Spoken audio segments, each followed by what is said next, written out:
Hey everybody, finally hopefully getting you some goal training today.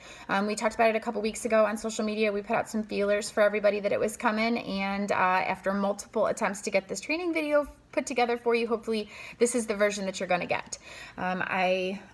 In being transparent, will tell you I put this video together a couple times and didn't necessarily like the way that it was coming out for everybody, so hopefully this is the version that you're going to get today. Most of the time I put training videos together for everybody and you get the version whether I like something about it or not.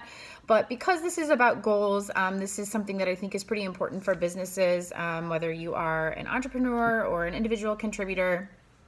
And so this is one that I've tweaked a little bit, and hopefully if there's something in this video that you would like to carry on to your teams or you would like some additional training, please don't hesitate to reach out. Just for those of you that are catching this video, whether it's your first time watching a training video from those of us at Oxygen, or this is something that you're just kind of getting into the rhythm of, you can reach out to us for individual training.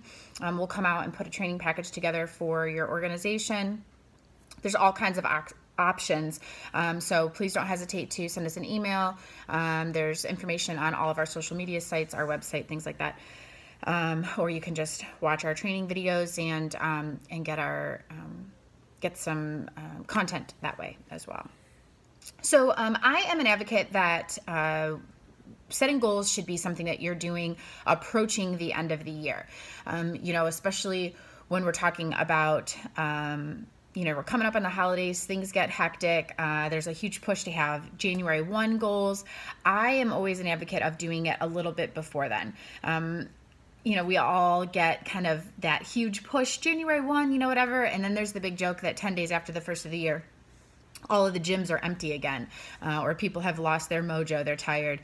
So if you start it before, then you've kind of gotten the kinks out by January 1 and your consistency is already up and going.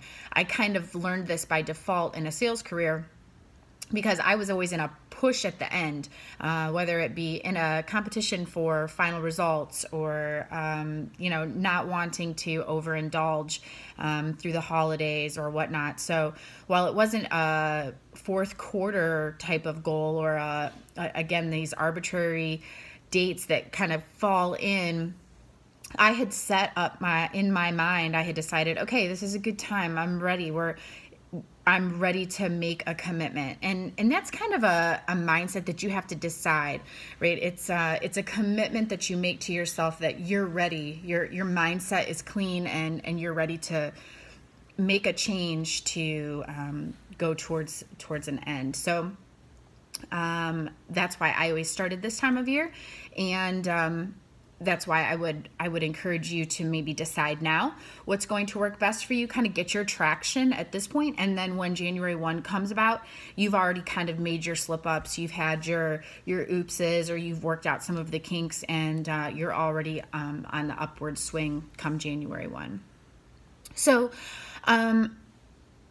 Here's a couple things that have kind of risen to the top as we've gone through the edits for this video that I think are really important to think about as we start setting goals.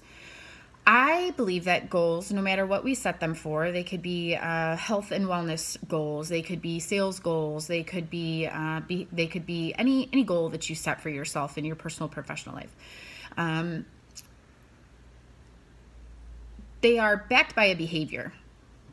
And a lot of times, whether these are goals for ourselves or goals that we set for our teams, we have to understand what behavior is contributing to that goal.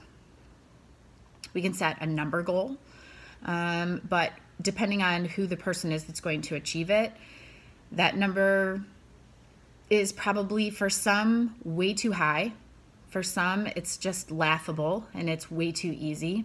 And for some, it doesn't matter how high you set the number, they're going to reach it because it's in their DNA, it's in their identity to crush that number. And it doesn't matter what you make the number. So there's always a behavior behind the goal that you set that's more important to acknowledge and to cater to than the goal itself. So let's make it something easy to draw this off of. A quota-bearing sales staff. You typically will have three different kinds of people in a quota-bearing sales staff.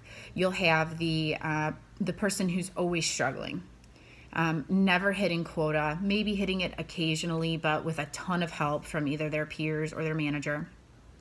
And just with all the effort in the world, it's not a matter of being a slacker, but never going to hit that number that's set for them. And even when they do, they're just not, it's not going to happen. So to me, and I suppose I should acknowledge, even if you were to lower that number to something that they would hit, then they wouldn't be paying for themselves. That is an issue of maybe right person, wrong seat on the bus, and takes me directly back to identity and role.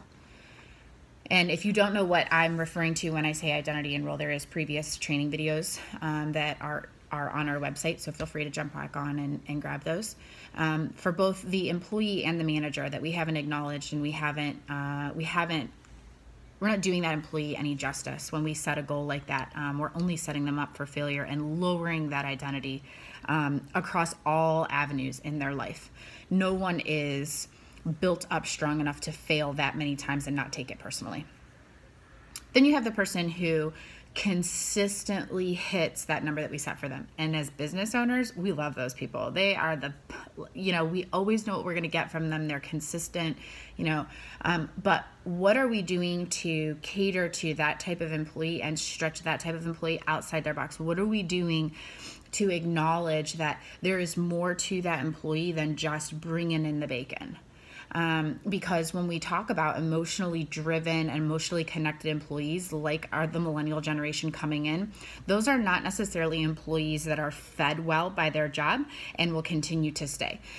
So again, that's that employer-employee relationship that we're talking about having to cater to. And while they might be the quiet employee and they're the easy employee to have on our roster, they're not necessarily the ones that are going to stick with us the longest. So what is it that draws those people out of the box? And then we have our high achievers. And this is almost, we love them, right? They're the rock stars. They're maybe the most high maintenance. But they're crushing that number every month, and they almost have their own motivation. I always love to coach people like this because they almost, in some cases, don't understand where their motivation comes from. They are the hardest to set goals, and in some cases don't even set goals for themselves. They almost don't need them, right? They're the check it off the box. They've got it. They're crushing everything that's out there. If you have an employee like that, that's just fun. They just flow right through their business. They can't, they maybe even can't explain it, but there's just this natural ability out of those employees to function at such a high level and a high vibration. Those types of employees may have a high burnout rate, and that's something that you have to be able to acknowledge. They also are the type of high achiever that typically we can move into a management role successfully. But then you also have the high achievers that maybe don't make the best sales managers, because they're great at their jobs doesn't mean that they make great managers. But there is a connection needed because maybe they don't take the advantage of their vacation days. There are pieces of their job that are going by the wayside.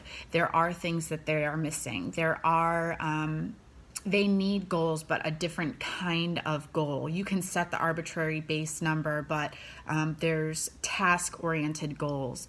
And those are almost as important as the number goals, because that's what feeds the larger person. So I think that this is one of the places to me that it's important to acknowledge this really great quote that I heard this week. And I want to make sure that I do this the best due diligence that I can. So in my own personal goals and journey, I will tell you that I am a firm believer that you grow and do the best justice to yourself by the 5 people that you spend the most time around. And I personally struggle with this in my own goal journey because one of the things that my dad used to say to me was that it's lonely at the top. And for those of you who have heard me talk a lot about my dad, he's a very successful businessman. And I didn't always understand what that meant until I had owned my first company and really understood the struggles that you go through when you own a company. And when maybe your peers aren't where you've been or haven't been there before. So when I decided to have my own company again, that's always been a resounding message in the back of my head, even as I've coached for other people in other businesses. I've coached other entrepreneurs. It's always been a message I've been willing to pass on, that my dad had always had this kind of sage wisdom that it is lonely at the top, and you do have to kind of find this group of people that are willing to be your 5 people. So for me, in my my journey to own a business again, someone had said to me, you know, it could be the content that you consume. This is a little bit longer sidebar. The people that you consume your advice from when you're in a lull could be just the content and how you're absorbing, how you're educating yourself. And that for me is very important. I'm always seeking education and new forms of how people learn and new business ideas and things like that. And so in that process and how I seek new education and new things, someone said to me this week actually that it's important that people not seek advice in a way that it was phrased. I'm gonna put it out there. Don't buy Kool-Aid from anyone who's only made their living selling you the Kool-Aid. And when it was said to me, I kind of had to think about it for a few minutes. And you know, ideally they're saying don't take advice from somebody who's only made their living giving out advice, who's never had the experience of being in the trenches, who's never had to manage the high performer who they don't understand, who's ever had to release a high performer and let them win or struggle when they lose, who's ever had to boost the low performer, who's ever had to build a team of low, medium, and high performers. Managing personnel, managing a P&L, managing,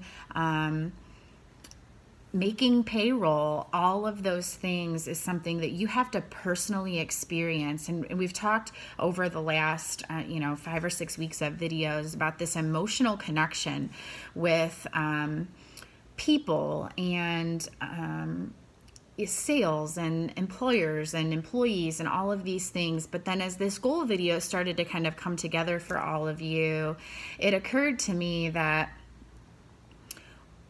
we have an emotional connection to more than just people. You know, we have an emotional connection to how we all succeed. And that has a really resounding effect. We have an emotional connection to how we fail. And that it is a direct connection to our own identity. And if we're not acknowledging that's hard. And if we failed enough times, then how we set our goals going forward could be positively or negatively affected. We could shy away from setting an appropriate goal, a goal that truly stretches us. We could shy away from sharing with our accountability partner or our manager or our spouse, hey, I wanna try this new thing. And it's important that we acknowledge that people who have achieved more than us are never going to judge us for wanting to stretch outside of our comfort zone. People who judge, who are willing to cast judgment on your goals or your dreams or achievements are people who are too insecure to actually try on their own. So, you know, it very quickly brings you back around to those 5 people that you surround yourself with. You know, are you surrounded by naysayers who say, oh my God, no, you might fail, you might lose? Or are you surrounded by people who say, okay, I hear you. How are you going to do it? What are we going to do? What, you know, and they push you right through the unknown. So, rather than this video being a bunch of tactical advice, because we 1000% can do that for you. And in fact, if you call or when you call for your coaching with us, that's what we are prepared to do for you. I think it's more important that we acknowledge how we are prepared to go into our goal setting season. It's early. It's not 2020 yet. I will tell you, thank goodness, because I am about to have a senior. Well, I have a senior in high school, and she graduates in 2020. And I have another one who's going to have a driver's license in 2020. So 2020 is going to be a big year. I also have my oldest niece is getting married. 2020 is a really big year in our household. So I'm a little thankful that it's not quite here yet. But it's time. It's time to start thinking about it. You know, what do you want to get the mud off the tires now in November and December. Get your traction right now so that when January 1, 2020 hits, you already are in your groove. You've already cast aside your naysayers, and you've already shaken off that initial bead of sweat, and you've found it. You're ready to coast. You know, you've already found the people who are not just trying to get you to drink the Kool-Aid, but they've been there. They're beyond Kool-Aid. They've already poured the tequila shot in there, and they know how this goes. And they know what it's like to be lonely. And they're ready to help you and support you and get you to where you want to be. If I can give you any piece of advice from my own backpack, it would be that I have huge dreams. I have huge goals, and I don't see them very clearly. I don't know where, you know, when I get to the end of what I hope it looks like, I don't see it very clearly. But I know that in the process is where I'm going to do the most learning, and I live in the process. So I hope that in your goals and all that you dream of, you learn to live in the process. You learn to fall in love with the process. As my dad would say, life's about experiences, the good ones and the bad ones. We all have to experience them one step at a time, even if we don't know why at the time. So this is going to be our goal video for this year, I can already tell you. And I look forward to getting the messages and the emails and the calls from all of you and coaching you so that 2020 is as eventful and as successful as I believe 2020 is going to be at Oxygen. So thank you for listening to this video, and I can't wait to work with all of you in the coming year. And I hope that you took a little time today to breathe life in. Have a great day, everybody.